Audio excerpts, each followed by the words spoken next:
ಮಹೇಶ್ ಶೆಟ್ಟಿ ತಿಮರೋಡಿಯನ್ನ ದಕ್ಷಿಣ ಕನ್ನಡ ಜಿಲ್ಲೆಯಿಂದ ಗಡಿಪಾರು ಮಾಡಿ ನಿನ್ನೆ ಆದೇಶ ಅಧಿಕೃತವಾಗಿ ಪ್ರಕಟಣೆ ಆಯಿತು. 3 ದಿನಗಳ ಹಿಂದೆನೇ ಈ ಆದೇಶದ ಕಾಪಿ ರೆಡಿ ಇತ್ತು. ಬಟ್ ನಿನ್ನೆ ಎಲ್ಲಾ ಕಡೆಗಳಲ್ಲೂ ಕೂಡ ಇದರ ಬಗ್ಗೆ ಮಾಹಿತಿಗಳು ಸಿಗ್ತಾ ಹೋಯಿತು.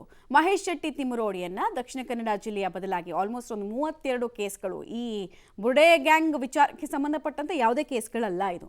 ಇದಕ್ಕೆ ಮುಂಚೆ ಸಮಾಜದಲ್ಲಿ ಅಶಾಂತಿ ಮೂಡಿಸುವಂತಹ ಕೆಲಸ ಮತ್ತು ಸಮಾಜದಲ್ಲಿ ಅಶಾಂತಿ ಕದಡುವಂತಹ ಕೆಲಸವನ್ನ ಪದೇ ಪದೇ ಮಾಡ್ತಿದ್ದಾರೆ ಇವರು ಅನ್ನುವಂತಹ ಆರೋಪದ ಅಡಿಯಲ್ಲಿ ವಿವಿಧ ಕೇಸ್ಗಳು ಅವ್ರ ಮೇಲೆ ದಾಖಲಾಗಿತ್ತು. ಆ ಕೇಸ್ಗಳನ್ನೆಲ್ಲ ಪರಿಶೀಲನೆ ಮಾಡುವಂತಹ ಕೆಲಸವನ್ನ ಈ ಕೇಸ್ ಶುರುವಾಗಕ್ಕಿಂತ ಮುಂಚೆ, ಬುರ್ಡೆ ಕೇಸ್ ಶುರುವಾಗಕ್ಕಿಂತ ಮುಂಚೆನೇ ಮಾಡಿದ್ರು ಜಿಲ್ಲಾಡಳಿತ. ಫೈನಲಿ ಒಂದು ನಿರ್ಧಾರಕ್ಕೆ ಬಂದ್ರು. ಗಡಿಪಾರು ಆದೇಶವನ್ನ ಪ್ರಶ್ನಿಸಿ ಈಗ ಹೈಕೋರ್ಟ್ನ ಮೊರೆ ಹೋಗುವಂತಹ ಸಾಧ್ಯತೆ ಇದೆ. ತಿಮರೋಡಿ ವಕೀಲರಿಂದ ಹೈಕೋರ್ಟ್ಗೆ ಇವತ್ತು ಅರ್ಜಿ ಹಾಕುವಂತಹ ಸಾಧ್ಯತೆ ಇದೆ. ಮಾನ್ವಿ ತಾಲೂಕಿಗೆ ಮಹೇಶ್ ಶೆಟ್ಟಿ ತಿಮರೋಡಿ ಗಡಿಪಾರ ಆಗಿದ್ದಾರೆ. ಈ ಆದೇಶವನ್ನ ಪ್ರಶ್ನಿಸಿ ಕೋರ್ಟ್ಗೆ ಹೋಗೋದಕ್ಕೆ ಅವ್ರ ಹತ್ರ ರೈಟ್ಸ್ ಇದೆ. ಅದನ್ನ ಬಹುತೇಕ ಉಪಯೋಗಿಸ್ಕೊಳ್ತಾರೆ ಅನ್ನೋದು ಮಾಹಿತಿ. ಮಹೇಶ್ ಶೆಟ್ಟಿ ತಿಮರೋಡಿ ಮೇಲೆ 32 ಪ್ರಕರಣಗಳಿದೆ, ವಿವಿಧ ಪ್ರಕರಣಗಳು. 1 ವರ್ಷದ ಅವಧಿಗೆ ದಕ್ಷಿಣ ಕನ್ನಡಕ್ಕೆ ಅವರು ಬರಬಾರದು ಅಂತ ಹೇಳಿ ಗಡಿಪಾರು ಪ್ರಕ್ರಿಯೆಗಳನ್ನ ಮಾಡ್ತೀವಿ ನಾವು ಅಂತ ಹೇಳಿ ಸಿದ್ಧತೆಯನ್ನ ಕೂಡ ಮಾಡ್ಕೊಂಡಿದ್ದಾರೆ. ಒಂದು ಪೊಲೀಸ್ ಆಕ್ಟ್ 58 ಪ್ರಕಾರ ಪದೇ ಪದೇ ಅಪರಾಧಿತ ಕೃತ್ಯದಲ್ಲಿ ಭಾಗಿಯಾಗೋರನ್ನ ರೌಡಿ ಶೀಟರ್ ಪಟ್ಟಿಗೆ ಸೇರಿಸಲಾಗುತ್ತೆ. ರೌಡಿ ಶೀಟರ್ ಆಗ್ಬಿಟ್ರೆ ಒಂದು ಪ್ರಕರಣದಲ್ಲಿ ಅಥವಾ ಗಡಿಪಾರ ಆಗ್ಬಿಟ್ರೆ ಒಂದು ಪ್ರಕರಣದಲ್ಲಿ ಅದು ಸುಲಭ ಅಲ್ಲ. ಆ ವಿಚಾರ ಯಾವ ಪ್ರದೇಶಕ್ಕೆ ಅವರು ಗಡಿಪಾರ ಆಗ್ತಾರೆ ಅಲ್ಲಿ ಪ್ರತಿದಿನ ಹೋಗ್ಬಿಟ್ಟು ಸ್ಟೇಷನಲ್ಲಿ ಸೈನ್ ಹಾಕಬೇಕು, ನಾನು ಇಲ್ಲೇ ಇದ್ದೀನಿ, ಬೇರೆ ಎಲ್ಲೂ ಅಪ್ಸ್ಕೊಂಡು ಆಗಿಲ್ಲ ಅನ್ನೋದನ್ನು ಅವರು ಪ್ರೂವ್ ಮಾಡ್ಕೊಳ್ಬೇಕಾಗತ್ತೆ. ಮತ್ತು ಯಾವುದೇ ಪ್ರಕರಣಗಳಾದರೂ ಕೂಡ ಅವರನ್ನೇ ಅಲಿಸೋ ಕೆಲಸ ಆಗುತ್ತೆ. ಹೀಗಾಗಿ ಗಡಿಪಾರ್ ವಿಚಾರ ಮಹೇಶ್ ಶೆಟ್ಟಿ ತಿಮರೋಡಿಗೆ ನುಂಗಲಾರದ ಬಿಸಿ ತುಪ್ಪವಾಗಿ ಪರಿಣಮಿಸಿದೆ.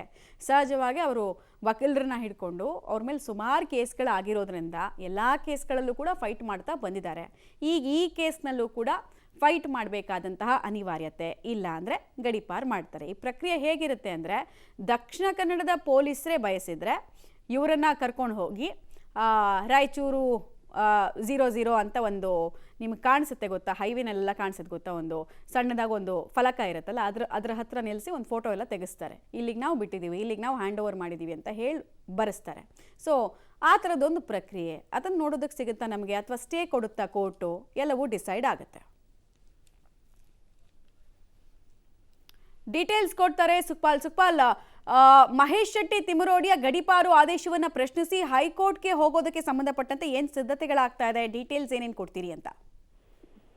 ಮಮತಾ, ಇವತ್ತು ಹೈಕೋರ್ಟ್ಗೆ ಅರ್ಜಿ ಸಲ್ಲಿಸಲಿಕ್ಕೆ ತಿಮರೋಡಿ ಪರ ವಕೀಲರು ಪ್ಲಾನ್ ಮಾಡ್ಕೊಂಡಿರುವಂತದ್ದು. ಈಗಾಗಲೇ ಗಡಿಪಾರ ಆದೇಶವನ್ನ ಮಾಡಲಾಗಿದೆ. ಕಳೆದ ಸೆಪ್ಟೆಂಬರ್ 18ನೇ ತಾರೀಕಿಗೆ ಈ ಒಂದು ಗಡಿಪಾರ ಆದೇಶವನ್ನೇ ಮಾಡಲಾಗಿತ್ತು. ಮುಂದಿನ 17 ಸೆಪ್ಟೆಂಬರ್ 2026ರವರೆಗೂ ಈ ಒಂದು ವರ್ಷದ ಅವಧಿಗೆ ಗಡಿಪಾರನ್ನ ಮಾಡಲಾಗಿದೆ. ರಾಯಚೂರು ಜಿಲ್ಲೆಯ ಮಾನ್ವಿ ಪೊಲೀಸ್ ಠಾಣಾ ಸರಹದ್ದಿಗೆ ಇವರನ್ನ ಗಡಿಪಾರು ಮಾಡ್ಲಿಕ್ಕೆ ಆದೇಶ ಮಾಡಲಾಗಿದೆ. ಇದರನ್ನ ಪ್ರಶ್ನಿಸಿ ಇವತ್ತು ಹೈಕೋರ್ಟ್ ನಲ್ಲಿ ಅರ್ಜಿಯನ್ನ ಸಲ್ಲಿಸಲಿಕ್ಕೆ ಇರುವಂತದ್ದು. ಭಾಗಶಃ ಇದಕ್ಕೆ ಯಾವುದೇ ರೀತಿಯಾದಂತ ತಡೆಯನ್ನ ತರಲಿಕ್ಕೆ ಸಾಧ್ಯ ಆಗೋದಿಲ್ಲ. ಈಗಾಗಲೇ ಇವರ ಮೇಲೆ ಸುಮಾರು 32 ಪ್ರಕರಣಗಳು ದಾಖಲಾಗಿರುವಂತ ಹಿನ್ನೆಲೆಯಲ್ಲಿ, ಜೊತೆಗೆ ಇತ್ತೀಚಿನ ದಿನಗಳಲ್ಲಿ ಈ ಸಮಾಜದಲ್ಲಿ ಶಾಂತಿ ಭಂಗವನ್ನ ಉಂಟು ಮಾಡುವಂತ ಕೆಲಸಗಳನ್ನ ಮಾಡಿರುವಂತ ಹಿನ್ನೆಲೆಯಲ್ಲಿ ಎಲ್ಲ ದಾಖಲೆಗಳನ್ನ ಇಟ್ಕೊಂಡು ಈ ಗಡಿಪಾರ ಆದೇಶವನ್ನ ಮಾಡಲಾಗಿದೆ. ಹೀಗಾಗಿ ಇದನ್ನ ಇವತ್ತು ಪ್ರಶ್ನಿಸಿ ಮಹೇಶ್ ಶೆಟ್ಟಿ ತಿಮರೋಡಿಯ ಪರವಾದಂತ ವಕೀಲರು ಹೈಕೋರ್ಟ್ಗೆ ಅರ್ಜಿಯನ್ನ ಸಲ್ಲಿಸಲಿಕ್ಕೆ ತಯಾರಿ ನಡೆಸಿರುವಂತದ್ದು. Mamata, all right. ಹಾಗೆ ಸಂಪರ್ಕದಲ್ಲಿ ವಾಪಸ್ ಬಂದೆ ಸುಕ್ಪಾಲ್.